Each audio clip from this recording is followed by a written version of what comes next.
ladies and gentlemen. Thank you very much for coming to see us today. Kevin asked me to do 2 of these 20 by 20s. Actually, we were going to do 3, but sort of dialed it back to 2. And we're going to do 2 today. One is on our firm profile. We are Stantec. We are a very large A&E company. The second piece that I'm going to do for you is just on the US practice segment. So the first element we're going to talk about is the overall organization, and it's going to be kind of abstract and large scale, and you're going to wonder, is that really what I want to be part of? And then the second piece, we're going to break it down, and I'll sort of show you a little bit of what we do on the US practice side and cover the details of what it takes to be an architect and an engineer in a thriving practice. So once I hit this, I'm going to get 20 seconds per? 30 seconds per. Okay. Okay, so Stantec. Stantec was founded in 1954. It's a publicly traded company. That means it is traded on the stock exchange. Our company is traded on both the Canadian and on the US stock exchange. Our share price right now is roughly $30 a share. There's a lot of reporting. 56 years of uninterrupted profitability, 170 locations in North America, 11,000 people, and we are also active in a global market. Being a top 10 global design firm is a very big part of our CEO's mission. We're still trying to figure out exactly what that means, because it means a lot of different things to different people. But we really believe strongly in global expertise through local strength. That really means being able to bring resources from all over to bear to a local practice. Design excellence is a big part of that, and also excellence in execution. It's all good being a great designer, but if you can't actually follow through on your ideas, then it's really no good. We have a 3-dimensional business model.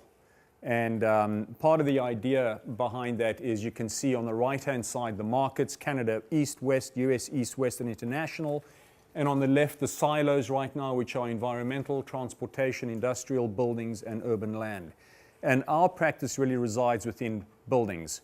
Everything that's vertical, above ground, and then essentially everything in this platter is what we do.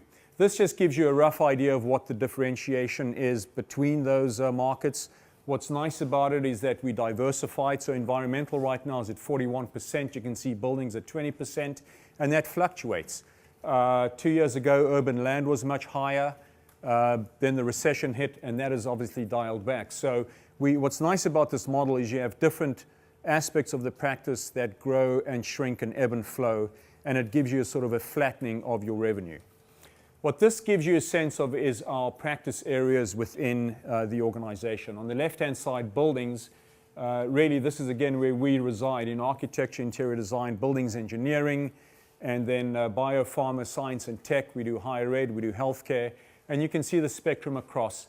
Now what's really exciting about this is as an architect, you can now have resources in urban land. So you've got landscape architects, you've got folks in industrial, you've got people in environmental, and you can connect all of those dots.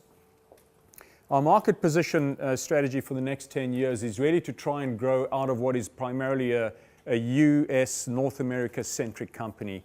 We currently have offices in the UAE, Dubai and Abu Dhabi, Ahmedabad in India, and London. And we certainly want to grow those offices in the global context. So you can see on the map, Australia's on the cards, China, a little bit of Europe, South America. The world's a big place, but we haven't really figured out where we want to go next and how we're going to do it. Big part of the company's core values. This keeps us focused. I'm not going to go through these in detail, but essentially integrity is a big part of what it's about. Your reputation is key. People are really important. They are assets. They walk out of the door every day. Teamwork is key, collaborating between disciplines. Clients are the key focus, the reason we're here. Profits, it's what keeps the doors open. And then safety, because of all the different aspects we're in, safety is a really big part of what we need to do. How do we keep ourselves sustained? It's pretty much through growth. And being a publicly traded company, growth is really important to us and to our shareholders. And we're doing this primarily in 2 areas, through acquisition and through organic growth. Acquisition is we go out, We look at companies that are compatible with our culture. We buy them, we integrate them, and we keep growing the company that way. And organic growth is by growing markets, hiring young folks like you, giving you opportunities to grow, market, and develop. This slide just covers a little bit more of the detail of the building service spectrum within the buildings piece. And you can see all the different services that we can now offer under a single roof at Stantec. Essentially, traditionally, we would always develop these virtual teams with different consultants from different practices and bring them to bear on a project. What we can do now is deliver a lot of that platform on a sort of a single accountability perspective, which is Stantec providing everything. The way we divide ourselves up is pretty much along sectors. We work in multiple sectors, and then we also have portfolios. The sectors are primarily airports, corporate commercial, healthcare, higher education, research, laboratories, and then K through 12 education. And then the portfolios are attractions, community and institutional mixed use, justice and sports and rec. And as the portfolios grow and incubate, they flip up and become sectors. So it's a very opportunistic platform for driving business. These are just a couple of images of what we do in our healthcare sector. You can see it's anything from doing a medical office building. This is a conversion for Stanford University, a children's hospital on the right-hand side. It includes master planning. It'll go all the way down to the sort of granular level of operating rooms, ambulatory facilities. And so it's master planning all the way through to the modalities within healthcare. Higher education is a really big play for us. This happens at the college level, community college level, university level. And it can be any number of products. It can be residence, student life, residence dorms, science and technology buildings, classroom buildings, a STEM building on the right-hand side there you can see, and then also master planning and recreation. So there's a very big spectrum of work we do in higher ed. K through 12 is the sort of lower part of our education continuum. This is an example of actually a literacy center where they're doing K and 1 only. So it's a very tight specialty, and that building was designed to just enhance the statistics and to improve literacy within that school district by like 5%. So it was a very, very unique project. And then we obviously do the middle schools and the high schools, the gymnasiums and everything in between. Science and technology is a big play for us. What's nice about this is it's a straddle between higher ed and corporate commercial. It's obviously very systems oriented, a lot of labs, a lot of research spaces. Flexibility is key. Natural daylighting is a big issue. Security is a big issue. But we're seeing a lot of this happening both in the higher ed area as well as in corporate commercial. And it's certainly a market that we serve well with our integrated mechanical and engineering platform. And then corporate commercial. On the left-hand side here, this is a 40-story building we designed in Dubai. On the right-hand side, it's interiors for a Swiss dental implant company. So there again, you can see the scale from 2 million square feet of retail and residential and commercial, all the way down to doing interiors for 150,000 square feet for a very specific client. And that's, by illustration, just shows you where you folks can plug in the future. And then aviation, again, this is an interesting space for us to be in. We do airports. It's pretty much everything that's off the air side. It's all on the ground side. So we do baggage systems. We do the check-ins, the terminals. And then there's a massive component of this that relates to retail. Retailing in airport has become a real sort of tight science.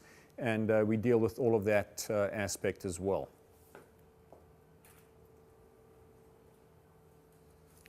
Master planning. This gets very analytical. So if you're an accountant and you love spreadsheets, this stuff would work out really well for you. But it shows you the sort of non-traditional architectural design work we do. This is University of Massachusetts in Amherst, and what we did is we analyzed all their classrooms at 10-minute increments to see what the utilization was. So we know every classroom asset in that institution and what they provide in terms of curriculum and how that space is utilized over time so we can actually get more out of that. Wanted to talk to you a little bit about technology. This is a building in Harrisburg. It's a vertical university on a parking garage, but just wanted to share with you this drawing because it's a really cool drawing that shows you how we design buildings nowadays with Revit and then do the full sort of cuts and scans and how everything gets, integrated and then dissected. And it really talks to the complexity of structure and space and systems within design. Integrated design, I think, is a really important part of being an architect nowadays. You're going to be working very closely with engineers early on. I think the day of the architect being in the black cape and coming up with all the solutions is no longer there. It's so important for architects to be able to work with landscape architects, engineers, and collaborate in these holistic solutions that come up with much better products at the end of the day. So as young architects, you all have to be able to learn how to collaborate. Sustainability, our practice is really highly ranked on this. We have an ISO 9000 rating, and a big part of that is to validate our sustainability, our footprint. We watch our carbon footprint as an organization very, very closely. One of our biggest private investors is a Swiss company that looks at companies for their sustainability, and this just gives you a profile of our commitment on that. So we have 512 total lead projects right now. We also have a couple of platinum zero energy projects that we've done. So that's essentially Stantec. Our core values: integrity, people, teamwork, client, profits, and safety. That's in a nutshell, gives you a sense of what our organization is as a footprint. Okay.